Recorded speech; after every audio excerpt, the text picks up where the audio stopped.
नमस्कार मित्रांनो, स्वागत आहे सर्वांचं एकदा आपल्या यूट्यूब एज्युकेशनल चॅनलवरती। तर या आठवड्यामधील करंट अफेअरचे क्वेश्चन आपण पाहणार आहे। आपण आपल्या या पर्टिक्युलर नॉलेज यूट्यूब चॅनलवरती दर आठवड्याला एकच करंट अफेअरचा व्हिडिओ घेऊन येत असतो। त्यामध्ये आपण गेल्या आठवड्यामधील सर्व महत्त्वाच्या घडामोडी कव्हर करत असतो मित्रांनो। तर चला लेक्चरला स्टार्ट करूया। 68वी महाराष्ट्र केसरी स्पर्धा 2026 चे विजेते कोण ठरलेले आहे? तर ते ठरलेले आहे हर्षवर्धन सदगीर। आता हर्षवर्धन सदगीर कोणत्या जिल्ह्यातील आहे? तर ते आहे नाशिक जिल्ह्यातील। आणि उपविजेते ठरलेले आहे महेंद्र गायकवाड, ते आहे सोलापूरमध्ये। याचप्रमाणे महाराष्ट्र केसरी महिला गटामध्ये विजेती कोण ठरलेली आहे? तर त्या ठरलेल्या आहे अमृता पुजारी। हा प्रश्न सुद्धा तुम्ही इथे पाठ ठेवा। आणि उपविजेत्या कोण ठरल्या त्या नक्की खाली कमेंट बॉक्समध्ये सांगा। WHO मधून बाहेर पडणारे 2 देश कोणते आहे? यामध्ये पहिल्यांदा अमेरिका बाहेर पडला होता आणि आता अलीकडे अर्जेंटिना हा देश बाहेर पडलेला आहे। आता WHOचा फुल फॉर्म सुद्धा आपल्याला एक्झाममध्ये विचारला जाऊ शकतो। तर वर्ल्ड हेल्थ ऑर्गनायझेशन म्हणजेच जागतिक आरोग्य संघटना। तर याची स्थापना 7 एप्रिल 1948 मध्ये करण्यात आली होती आणि याचं मुख्यालय आहे जिनिव्हा, स्वित्झर्लंड या ठिकाणी। तर हा पण एक पॉईंट लक्षात ठेवा। 2026 हे वर्ष आंतरराष्ट्रीय महिला शेतकरी सन्मान वर्ष म्हणून साजरं केलं जात आहे। तुमच्या माहितीसाठी सांगतो, युनोने 1975 मध्ये महिला वर्ष सुद्धा साजरं केलेलं आहे। ठीक आहे, लक्षात ठेवा 1975 मध्ये महिला वर्ष, कारण याला 50 वर्ष पूर्ण झालेले आहे। त्यामुळे माझ्याकडून हा प्रश्न तुम्हाला इथे IMP करायचा आहे। आणि जागतिक महिला दिवस आपल्या सर्वांना माहिती आहे 8 मार्चला साजरा करण्यात येतो। जगातील तिसरी लायगो प्रयोगशाळा कोणत्या ठिकाणी उभारण्यात येत आहे? ठीक आहे, तर ती आहे औंढा नागनाथ हिंगोली या ठिकाणी मित्रांनो। ठीक आहे, तर लायगोचा फुल फॉर्म तुम्हाला विचारला जाऊ शकतो, laser interferometer gravitational wave observatory. ठीक आहे, तर ही आपल्या भारतातील पहिली आणि जगातली फक्त तिसरी आहे। त्यामुळं आपल्यासाठी हा प्रश्न अत्यंत महत्त्वाचा आहे। मग उद्देश काय आहे? अत्यंत सूक्ष्म गुरुत्व लहरींचा शोध घेणार आहे आणि बांधकाम करणार आहे L&T company. Okay, so most important करा, औंढा नागनाथ हिंगोली या ठिकाणी एक ज्योतिर्लिंग सुद्धा आहे। टोटल भारतामध्ये 12 ज्योतिर्लिंग आहे, त्यापैकी आपल्या महाराष्ट्रामध्ये एकूण 5 ज्योतिर्लिंग आहे, त्यामधलं हे औंढा नागनाथ हिंगोली या ठिकाणी आहे। कुकी जमात, आता कुकी जमात सध्या चर्चेमध्ये आहे, तर ते मणिपूर या राज्यामध्ये आहे। मणिपूर राज्याची राजधानी जी आहे ती आहे इंफाळ आणि कुकीलँड राज्याची मागणी मणिपूर या राज्यातूनच होत आहे। आणि मणिपूरला लक्षात असू द्या, घटनेच्या भाग 21 मध्ये विशेष राज्यांची तरतूद करण्यात आलेली आहे। त्यामध्ये 371C कलम जे आहे ना, ते मणिपूर संबंधित आहे, लक्षात ठेवायचं आहे। जसं की 371A मध्ये कोण येते? नागालँड, B मध्ये आसाम, C मध्ये मणिपूर, D आणि E मध्ये येते आंध्र प्रदेश, तेलंगणा। ओके, लक्षात ठेवा। त्यानंतर येतो F, 371F मध्ये येतो सिक्कीम। त्यानंतर G मध्ये कोण येणार? तर मिझोराम। त्यानंतर H मध्ये कोण येणार? अरुणाचल प्रदेश। I मध्ये येतो गोवा आणि J मध्ये येतो कर्नाटक। पुन्हा एकदा सगळ्यांनी हे व्यवस्थित बघून घ्या। त्यानंतर पहा J मध्ये 371J मध्ये कर्नाटकचा उल्लेख आहे। आता तेलाचे झटके यालाच ऑइल क्रिसिस असं म्हटलं जाते। तर हा पॉईंट तुम्हाला वाटला असेल की हा मी का टाकलेला आहे, कारण तुम्ही अलीकडे सर्वजण पाहत आहे की पेट्रोलची कमतरता वगैरे। ठीक आहे, त्यामुळे हा मी पॉईंट इथे कव्हर केलेला आहे। तर 1973 मध्ये तेलाच्या किमती या 400% वाढल्या, 1979 मध्ये त्या 100% वाढल्या होत्या आणि 1991 मध्ये मिनी ऑइल शॉक आलेला होता। तर या 3 घटनांना आपण ऑइल क्रिसिस असं म्हणू शकतो। त्यामुळे तुम्हाला आयोग हे 3 ऑप्शन आणि याच्यामधलं आणखी एखादं इयर देईल आणि तुम्हाला म्हणेल की कोणत्या वर्षी ऑइल क्रिसिस आलेलं नव्हतं। त्यामुळे हा एक पॉईंट इथे आपल्याला लक्षात ठेवायचा आहे। त्यानंतर बघा, 2015 ते 2025 हे सर्वात उष्ण दशक म्हणून घोषित करण्यात आलेलं आहे। त्यामुळे हा पॉईंट इथे सर्वांनी पाठ ठेवा। मग आता युनायटेड नेशन ऑर्गनायझेशनची स्थापना कधीची आहे? 24 ऑक्टोबर 1945। याचं मुख्यालय आहे न्यूयॉर्क, अमेरिका या ठिकाणी आणि सध्याचे जे प्रमुख आहे ते अँटोनियो गुटेरेस आहे। ठीक आहे, हा एक पॉईंट आपल्याला इथे लक्षात ठेवायचा आहे। त्यानंतर बघा, समान नागरिक कायदा लागू करणारं भारतातलं पहिलं राज्य उत्तराखंड ठरलेलं होतं स्वातंत्र्यानंतर, कारण गोव्यानं आधीच हे काय केलेलं आहे? लागू केलेलं आहे। पण स्वातंत्र्यानंतरचं पहिलं स्टेट उत्तराखंड ठरलेलं होतं, तर दुसरं आता अलीकडे गुजरात। ओके, सो समान नागरिक कायद्यासंबंधित तुम्हाला कलम येऊ शकते एक्झाममध्ये, तर कलम आहे 44। मित्रांनो, हे भाग 4 मध्ये येते, हा पण एक पॉईंट लक्षात ठेवायचा। सो 444 तुम्ही लक्षात ठेवू शकता। आणि एक मला सांगा, या संबंधित एक समिती नेमलेली आहे, ती समिती कोणती आहे नक्की कमेंट बॉक्समध्ये सांगा। आणि आपला व्हिडिओ पाहत असताना आपली जी कमेंट बॉक्स आहे ते पण चेक करत चला, कारण तिथं पण तुम्हाला भरपूर विद्यार्थी आपल्या जे यूट्यूब चॅनलशी जोडलेले आहे ते ॲन्सर देतात आणि एक्स्ट्रा माहितीसुद्धा सांगतात, तर ते एकदा चेक करत चला आणि आपल्या व्हिडिओला लाईक पण करत चला. गंभीर गुन्ह्यांच्या तपासणीमध्ये एक नाफीस प्रणाली सध्या न्यूजमध्ये आहे. आता नाफीसचा फुल फॉर्म काय होतो? National automated fingerprint identification system. हा प्रश्न IMP करून ठेवा. ज्या काही पोलीस भरतीच्या एक्झाम अलीकडे होत आहे त्यामध्ये तुम्हाला हा पॉईंट दिसणार आहे.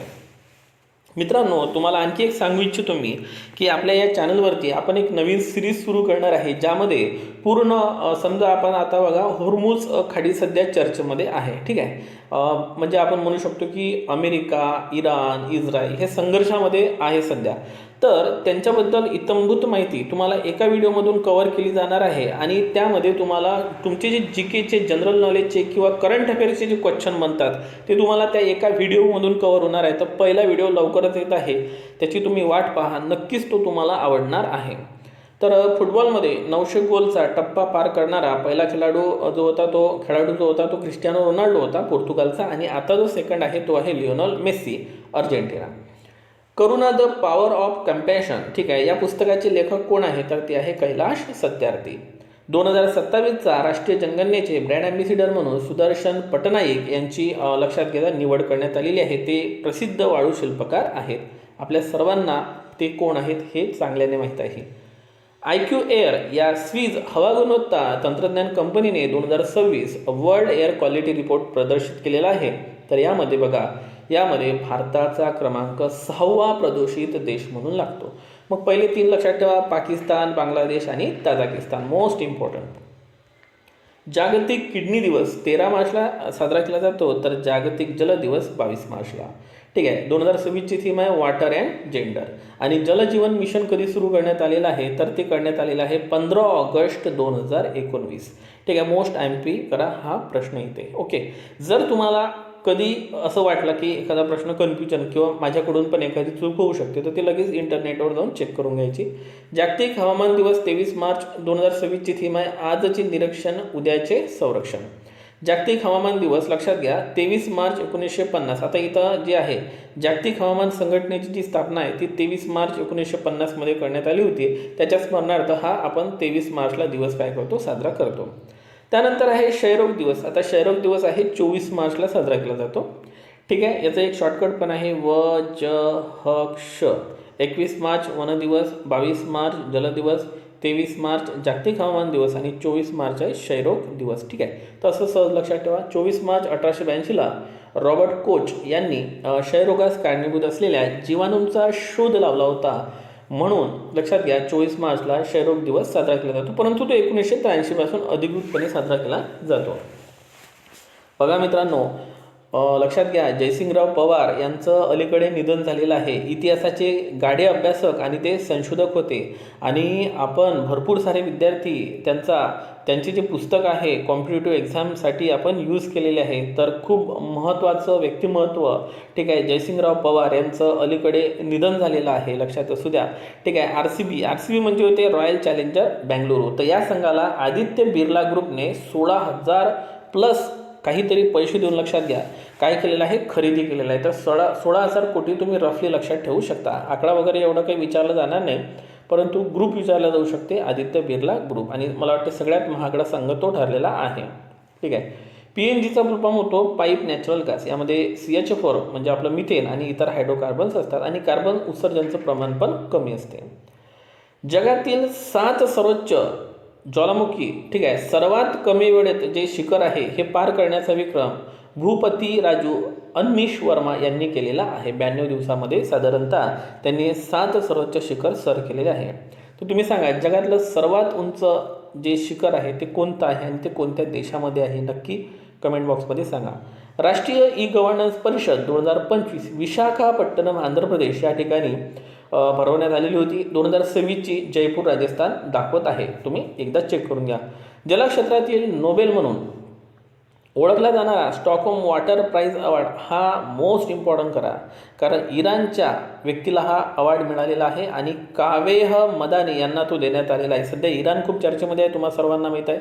इराणला आपलं एक बंदर पण होतं, ते म्हणजे चाबहार बंदर, हे पण लक्षात ठेवा. ओके, एक रामसर करार आहे जो इराणलाच झालेला होता 1971. सो खूप साऱ्या बाबतीत इराण चर्चेमध्ये आहे, तर तुम्ही हा पण पॉईंट इथे लक्षात ठेवा.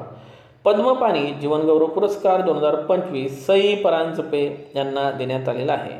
IMFचे कार्यकारी संचालक म्हणून शक्तिकांत दास यांची निवड करण्यात आली होती. ठीक आहे, ते RBIचे 25वे गव्हर्नर होते आणि RBIचे 26वे गव्हर्नर होते Sanjay Malhotra. So it's a very very important point. 72वी मिस वर्ल्ड 2025 कोण ठरलेली आहे तर चुआंगश्री थायलंड. आणि बघा यांच्यावर प्रश्नसुद्धा आयोगाने ऑलरेडी विचारलेला आहे. त्यानंतर आहे विश्व रंगमंच दिवस 27 मार्चला साजरा केला जातो. S-400 मिसाईल आपण रशियाकडून घेतलं. MiG-21 सुद्धा रशियाकडून, राफेल विमान फ्रान्सकडून आणि चिनूक हेलिकॉप्टर आहे अमेरिकाकडून. कधी कधी चिनूक वारेसुद्धा आपल्याला विचारलं जाते, तर यावर तुम्ही गेस करू शकता की ते अमेरिकेला आहे. ठीक आहे. ISA इंटरनॅशनल सोलर अलायन्स जे आहे, ज्यालाच आपण आंतरराष्ट्रीय सौर आघाडी असं म्हणतो, तर याचा 118वा सदस्य देश रोमानिया बनलेला आहे. मोस्ट टाइम करा. स्थापना 30 नोव्हेंबर 2015ला पॅरिस फ्रान्स या ठिकाणी झाली होती. मुख्यालय आहे गुरुग्राम हरियाणा. आता पॅरिस फ्रान्सच का?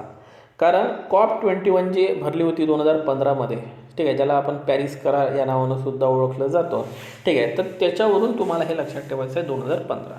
आणि याचं मुख्यालय हे गुरुग्राम हरियाणा या ठिकाणी आहे. तर मित्रांनो, या पद्धतीनं लिंक लावून आपल्याला स्टडी करायचं आहे.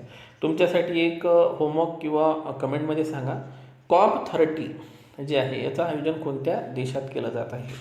योगाचे दैनंदिन महत्त्व पटवून देण्यासाठी आयुष मंत्रालयाने एक उपक्रम सुरू केलेला आहे, योग 365 मोहीम. आयुषमध्ये आयुर्वेदिक, योग, युनानी, सिद्ध, होमिओपॅथी हे घटक असतात. आणि जागतिक योग दिवस हा 21 जूनला असतो, लक्षात असू द्या. उत्तर गोलार्धातला हा सर्वात मोठा दिवस आहे. सर्वात लहान दिवस उत्तर गोलार्धातला 22 डिसेंबर. इंदिरा गांधी मुक्त विद्यापीठ याची स्थापना 1985ची आहे. तर तेव्हापासून तर लक्षात होत्या एकही महिला कुलगुरू झालेल्या नव्हत्या, परंतु आता हा मान मिळालेला आहे उमा कांजीलाल यांना. तर त्यांच्यावरती प्रश्न येऊ शकतो की इंदिरा गांधी मुक्त विद्यापीठाच्या पहिल्या महिला कुलगुरू कोण ठरलेल्या आहे, तर उमा कांजीलाल. आणि कुलगुरूचं जे उकार आहे ते याच पद्धतीनं रस्व आपल्याला लिहायचे आहे, कारण मराठीच्या व्याकरणमध्ये आपल्याला हे विचारलं जाते. रेल्वे अपघात टाळण्यासाठी एक प्रणाली आपल्या भारतामध्ये आहे, ती म्हणजे कवच प्रणाली. मग त्याचे वर्जन येत राहते, तर कवच लक्षात ठेवायचं आहे तुम्हाला. आणि शेवटचा आणि मोस्ट इम्पॉर्टंट क्वेश्चन आहे आपल्या या आठवड्यामधला, 500 आंतरराष्ट्रीय विकेट घेणारा भारतीय खेळाडू कोण ठरलेला आहे, तर तो आहे जसप्रीत बुमराह. तर या पद्धतीनं पर्टिक्युलर नॉलेज म्हणजे महत्त्वपूर्ण नॉलेज तुम्हाला या चॅनलवरती देण्याचा आमचा नक्कीच प्रयत्न असेल. तुमचा वेळ हा अमूल्य आहे, त्यामुळे मी इथे थांबतो. आणि हे जे प्रश्न आहे सहसा तुम्ही काय करत चला, ही नोटबुकमध्ये लिहून घेत चला, म्हणजे दर आठवड्याला मी तुमच्यापर्यंत लेक्चर पोहोचवेल. Thank you so much. Take care. Bye bye.